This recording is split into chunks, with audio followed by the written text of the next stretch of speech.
सर्वसामान्यांच्या हक्काचा आवाज जागर जनस्थान। नीट यूजी सह इतर राष्ट्रस्तरावरील स्पर्धा परीक्षांमधील कथित पेपर लीक आणि गैरव्यवहारांविरोधात विद्यार्थ्यांचा आक्रोश आता थांबत नाहीये। शुक्रवारी नाशिक शहरातील कॉलेज रोड परिसरात विद्यार्थी रस्त्यावर उतरले आणि केंद्र सरकार विरोधात जोरदार घोषणाबाजी केली आहे। आंदोलनात सहभागी झालेल्या विद्यार्थ्यांनी हातात फलक आणि बॅनर घेऊन निषेध व्यक्त केलाय। देशातील कोट्यवधी तरुणांचे भवितव्य या स्पर्धा परीक्षांवर अवलंबून आहे। मात्र दरवर्षी समोर येणाऱ्या पेपर लीक प्रकरणांमुळे संपूर्ण शिक्षण व्यवस्थेचे बिंग उघडे पडत आहे, अशी संतप्त प्रतिक्रिया विद्यार्थ्यांनी दिली आहे। विद्यार्थ्यांची प्रमुख मागणी आहे की नीट आणि इतर राष्ट्रीय स्तरावरील परीक्षांमध्ये संपूर्ण पारदर्शकता आणावी आणि या गैरप्रकारांसाठी जबाबदार असणाऱ्यांवर कठोर कारवाई करण्यात यावी। नाशिकमधील हे आंदोलन देशभरातील विविध भागात सुरू असलेल्या अखिल भारतीय विद्यार्थी आंदोलनाचीच एक कडी आहे। विद्यार्थ्यांनी इशारा दिलाय की जर सरकारने पारदर्शक परीक्षा प्रणाली लागू करून दोषींना शिक्षा केली नाही तर हे आंदोलन आणखी उग्र केले जाईल, असा इशारा यावेळी विद्यार्थी आंदोलकांनी दिलाय। जागर जनस्थानसाठी संदीप नवसे, नाशिक।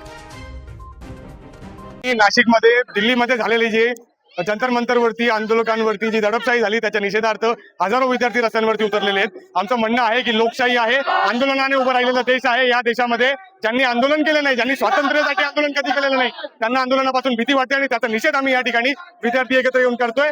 धर्मेंद्र प्रधान तुला राजीनामा द्यावाच लागणार आहे आणि जर लवकर दिला नाही तर लक्षात घे, ही जनता आता पेटून उठलेली आहे। आता जर तू राजीनामा दिला नाही तर मोदी आणि शाह तुमच्या पण खुर्चीपर्यंत आम्ही आल्याशिवाय राहणार नाही, हे आम्ही चेतावणी या सरकारला देतोय। नीट रद्द करायला पाहिजे, NTA स्क्रॅप करायला पाहिजे, शिक्षण व्यवस्थेमध्ये आम्हाला मूलतः बदल पाहिजे, त्याशिवाय आम्ही आंदोलन मागे घेणार नाही।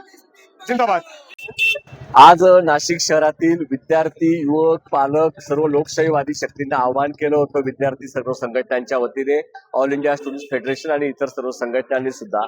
आणि नाशिककरांचा हा युवा दिल्लीमध्ये सुरू असलेल्या आंदोलनाला पाठिंबा देण्यासाठी आज टॉर्च मार्च करणार आहे। कॅनडा कॉर्नर ते जिल्हाधिकारी कार्यालयापर्यंत हा मार्च जाणार आहे आणि सर्व विद्यार्थी युवकांची देशाची मागणी आहे की देशाचे शिक्षण मंत्री धर्मेंद्र प्रधान यांचा राजीनामा झाला पाहिजे। त्याचबरोबर देशामध्ये दिल्लीमध्ये ज्या पद्धतीने विद्यार्थी आणि महिला युवतींवरती जो अत्याचार पोलिसांनी केलेला आहे याचा आम्ही निषेध व्यक्त करतो, त्यांच्यावरती कठोर कारवाई झाली पाहिजे। त्याचबरोबर ज्या विद्यार्थ्यांनी जीव दिलेला आहे नीट परीक्षेच्या या सर्व घोटाळ्यामुळे, त्या सर्व पालकांना 1 कोटी रुपये त्या प्रत्येकाच्या पालकांना त्यांना भरपाई दिली पाहिजे। आणि या देशात नीट परीक्षेमध्ये ज्या पद्धतीने बदल करायला पाहिजे, जे विद्यार्थी युवक संघटना म्हणतायत त्याप्रमाणे बदल व्हावात यासाठी। आणि नाशिककर दिल्लीच्या आंदोलनाच्या सोबत आहेत, आम्हाला दिल्लीला जाता येत नाही परंतु आम्ही गल्लीमध्ये नाशिककर एकत्र येऊन या आंदोलनाला पाठिंबा व्यक्त करतायत। लोकशाही मार्गाने, संविधानिक मार्गाने हे आंदोलन होतंय।